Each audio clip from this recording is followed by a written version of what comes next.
అదరకొట్టే కారం రంగు రుచి ఆచి కారం పొడి. Breaking news. హైదరాబాద్ లో విద్యార్థిని వర్షిణి మృతి కేసులో విచారణ ముమ్మరంగా కొనసాగుతోంది. లెక్చరర్ల వేధింపుల వల్లే వర్షిణి చనిపోయిందని ఆరోపిస్తున్నారు బాధిత విద్యార్థి కుటుంబ సభ్యులు. వేధింపులకు గురి చేసిన ఇద్దరు లెక్చరర్లను సస్పెండ్ చేయాలని డిమాండ్ చేస్తున్నారు. ప్రస్తుతం ఆ ఇద్దరు లెక్చరర్లు పరారీలో ఉన్నట్లు తెలుస్తోంది.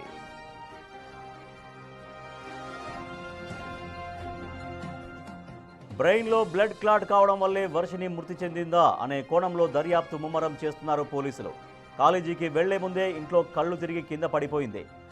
హైదరాబాద్ మల్కాజిగిరికి చెందిన Varshini west మారేడుపల్లిలోని Rammohan Rao government junior కాలేజీలో ఇంటర్ సెకండ్ ఇయర్ చదువుతోంది. కాలేజీకి ఆలస్యంగా వెళ్లడంతో తీవ్ర పదజాలంతో దూషించారు ఇద్దరు లెక్చరర్లు.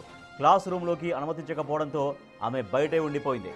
తనకు ఆరోగ్యం బాగాలేదని చెప్పినా పట్టించుకోకుండా దుర్భాషలాడుతూ బిహేవ్ చేశారు ఆ ఇద్దరు లెక్చరర్లు. ఆసుపత్రికి తీసుకెళ్లగా బ్లడ్ క్లాట్ అయి మృతి చెందినట్లు నిర్ధారించారు వైద్యులు. బ్రెయిన్లో బ్లడ్ క్లాట్ కావడం వల్లే వర్షిణి మృతి చెందిందా అనే కోణాల్లో పోలీసులు దర్యాప్తు చేస్తున్నారు. ప్రస్తుతం ఆ ఇద్దరు లెక్చరర్లు పరారీలో ఉన్నారు. మధుర మ్యామ్ ఏమో ఎందుకు లేట్ అయిందంటే మా ఫాదర్కి ఫీవర్ వచ్చింది, నాకు ఇట్లా పీరియడ్ ప్రాబ్లం ఉంది అని అంటే మధుర మ్యామ్ అంటదంట నీకేనా వచ్చింది, మాకు లేదు, మాకు కాదా, చెక్ చేయాలనా అని అన్నదంట. అలా మాట్లాడిందంట. ఇక దానికి ఆమె ఎక్కువ స్ట్రెస్ అయింది, బాగా ఏడ్చిందంట. కాలేజ్లో బాగా ఏడ్చి ఎగ్జామ్ రాసినాక ఇంటికి వచ్చింది. ఇంటికి వచ్చి ఏమైంది బేటా అని అంటే ఇట్లా అయింది మమ్మీ అని చెప్పింది. సరే నేను రేపు వచ్చి మాట్లాడతా, రేపటికి లాస్ట్ ఎగ్జామ్ కదా, నేను సాయంత్రం వచ్చి 4 వరకు మీ కాలేజ్లో ఉంటాను నేను రేపు అని చెప్పిన అని చెప్పింది. మమ్మీ నాకు తలనొస్తుంది అని అన్నది. అంటే ఆగు ట్యాబ్లెట్ వేస్తాను అన్న. లేదు మమ్మీ నాతో అయితే లేదు, ఎక్కువ నొస్తుంది అని అన్నది. మా బాబుని ఆటో దిమ్మని పంపించిన. అప్పటి వరకు అన్కాన్షియస్ అయిపోయి బెడ్ మీద పడిపోయింది. స్కానింగ్ తీసిరు, సిటీ స్కానింగ్ తీసిన తర్వాత బ్లడ్ క్లాట్ అయింది. ఎప్పుడైనా పడ్డదా అని అడిగారు. అంటే లేదు ఎప్పుడు పడలేదు, తను హెల్తీగా ఉంటుంది ఎప్పుడు. అంటే ఏమన్నా అయిందంటే కాలేజ్లో ఇట్లా అయింది అని చెప్పాను. కాలేజ్ ఇట్లా అయిందంటే ఆమె అదే మైండ్లో పెట్టుకొని ఎక్కువ స్ట్రెస్ అయింది, దానివల్లనే ఇట్లా అయింది ఆమెకి అని అంటున్నారు. ఎందుకు లేట్ అయిందంటే వాళ్ళ డాడీకి హాస్పిటల్ తీసుకెళ్ళి వచ్చిందంట వర్షిని.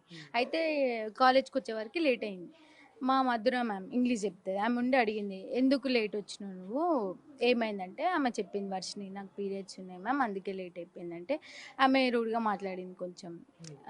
ఇట్లా ఏదమ్మా చూపి అని అంటే అట్లా ఎట్లా చూపిస్తారు సార్. అయితే తనకి ఏమనిపించిందో ఏమో నిన్నైతే ఇంటికి అందరి ముంగల అడిగేసరికి ఇంటికి వెళ్ళి హెడ్ఏక్ వస్తుందని పండుకునేదంట పెళ్ళికి. కానీ మధుర మ్యామ్ చాలా స్ట్రిక్ట్, కానీ తను అట్లా అనడం తప్పు. తను బి ఒక లేడీ, అలా అనొద్దు కదా సార్ ఎవరికైనా. పాపం వర్షిని అయితే బాధ అనిపిస్తుంది. అక్కడ దాకా వెళ్ళలేరు, అక్కడి వరకు వెళ్ళలేము ఎవరు. ఎందుకంటే మార్క్స్ భయం అని, టీసీ భయం అని ఏదో ఒకటి భయపెట్టేసిండ్రు. ఏదన్నా అంటే కాలేజ్ నుంచి ఇంటికి ఫోన్ చేయడము, లేదు మీ పాప రావట్లేదు, లేదు మీ పాప చదవట్లేదు, ఇట్లా భయపెడతారు సార్. హైదరాబాద్లో విద్యార్థిని వర్షిణి మృతి కేసులో విచారణ ముమ్మరంగా కొనసాగుతోంది. లెక్చరర్ల వేధింపుల వల్లే వర్షిణి చనిపోయింది అంటూ ఆరోపిస్తున్నారు బాధిత విద్యార్థి కుటుంబ సభ్యులు. వేధింపులకు గురి చేసిన ఆ ఇద్దరు లెక్చరర్లను సస్పెండ్ చేయాలంటూ డిమాండ్ చేస్తున్నారు. మా ప్రతినిధి సాగర్ మరింత సమాచారం అందిస్తారు. సాగర్, ఆ వేధింపులు చేసినటువంటి ఆ లెక్చరర్స్ ఎవరు, వాళ్ళు ఎప్పటి నుంచే అబ్స్కాండింగ్లో ఉన్నట్టుగా చెబుతున్నారు? రాజేష్, ఇంటర్ సెకండ్ ఇయర్ చదువుతున్నటువంటి విద్యార్థిని వర్షిని మృతి చెందడం రాష్ట్ర వ్యాప్తంగా సంచలనంగా మారుతుంది. ఎందుకంటే లెక్చరర్స్ల వేధింపుల కారణం వల్లనే తనకు బ్రెయిన్లో బ్లడ్ క్లాట్ అయి మృతి చెందినట్లు కూడా కుటుంబ సభ్యులు ఆరోపిస్తూ నిన్న పెద్ద ఎత్తున ఆందోళన చేశారు. ప్రస్తుతం మనం అదే కాలేజ్ వద్ద ఉన్న మల్కాజిగిరికి చెందినటువంటి వర్షిని బైపీసీ సెకండ్ ఇయర్ చదువుతుంది. ఇదే మరేడుపల్లి పరిసర ప్రాంతాల్లో ఉన్నటువంటి మునగా రామ్మోహన్ రావు ప్రభుత్వ బాలికల కాలేజీలో చదువుతుంది. ఇదే కాలేజ్కి రెగ్యులర్గా ఎలా వస్తుందో అలానే వచ్చింది. 1 గంట ఆలస్యమైంది. క్లాస్ రూమ్స్కి చూడొచ్చు మనం. ఇదే కాలేజీకి రెగ్యులర్గా వచ్చినట్టే గంట ఆలస్యం కావడంతో ఆ లెక్చరర్స్ ఏదైతే శ్రీలక్ష్మి, మాధురి అనే ఇద్దరు లెక్చరర్స్ ఆమె పైన దుర్భాషలు ఆడడంతో ఆమె కొంత మానసికంగా కుంగిపోయినట్లుగా కూడా తోటి విద్యార్థులు నిన్న చెప్పారు.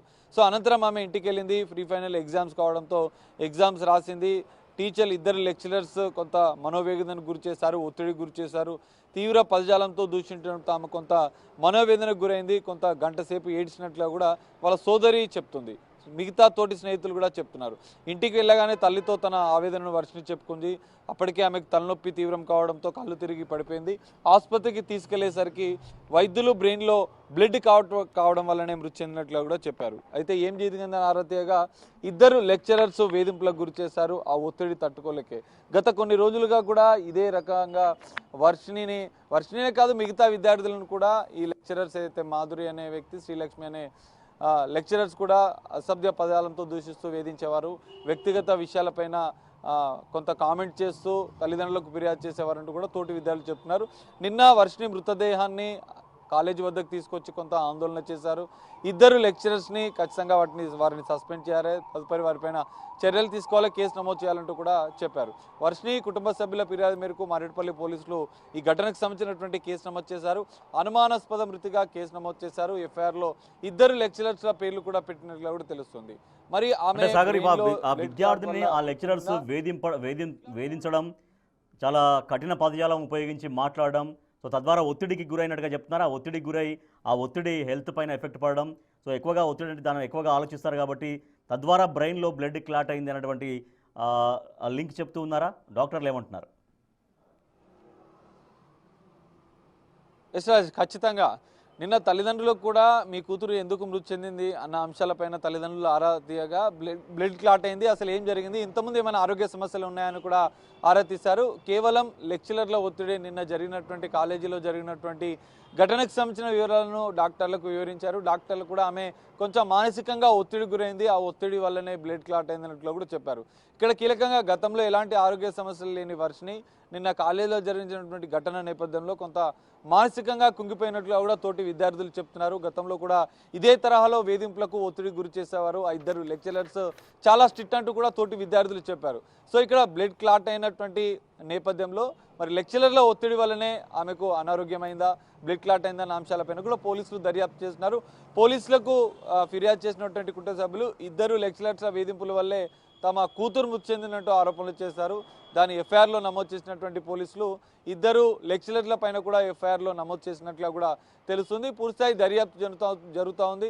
వర్షిణి పోస్ట్మార్టం నివేదిక వచ్చిన అనంతరం కూడా కొంత క్లారిటీ వచ్చే అవకాశం ఉందంటూ కూడా పోలీసులు చెప్తున్నారు. ప్రస్తుతం ఇద్దరు లెక్చరర్స్ వేధింపులకు గురి చేసినటువంటి శ్రీలక్ష్మి, మాధురి అనే ఇద్దరు లెక్చరర్స్ పరారీలో ఉన్నట్లు కూడా తెలుస్తోంది. మరి పోలీసుల దర్యాప్తులో వర్షిణి మృతికి ప్రధాన కారణాలు ఏంటి అన్న అంశాలు తెలిసే అవకాశం ఉంది. ఇప్పటికే ఇటు ఇంటర్ విద్యాశాఖకు సంబంధించినటువంటి అధికారులు కూడా వేధింపులకు గురి చేసినటువంటి ఇద్దరు లెక్చరర్స్ పైన శాఖాపరమైన చర్యలు తీసుకుంటామని కూడా చెప్పిన పరిస్థితి. మరి దీనిపైన పోలీసుల దర్యాప్తులో ఎలాంటి అంశాలు వెలుగులోకి వస్తాయనేది మాత్రం చూడాల్సిన పరిస్థితి. Rajesh. Right, thank you Sagar. Government junior college Malkajgiri government junior కాలేజ్లో ఇంటర్ సెకండ్ ఇయర్ చదువుతున్న వర్షిణి అనుమానాస్పద స్థితిలో మరణించింది. అయితే వర్షిణిని లెక్చరర్లు తీవ్రంగా మందలించడంతో, అసభ్య పదజాలంతో దూషించడంతో ఆమె తీవ్ర మానసిక వేదనకు గురైంది, తద్వారా ఒత్తిడికి గురైంది. దాంతో బ్రెయిన్లో బ్లడ్ క్లాట్ అయి మరణించింది అని చెబుతున్నారు. సో వర్షిణి మరణానికి కారణం ఆ లెక్చరర్లే కాబట్టి ఆ లెక్చరర్ల పట్ల కఠిన చర్యలు తీసుకోవాలంటూ డిమాండ్ చేస్తున్నారు, ఆగ్రహం వ్యక్తం చేస్తున్నారు వర్షిణి కుటుంబ సభ్యులు.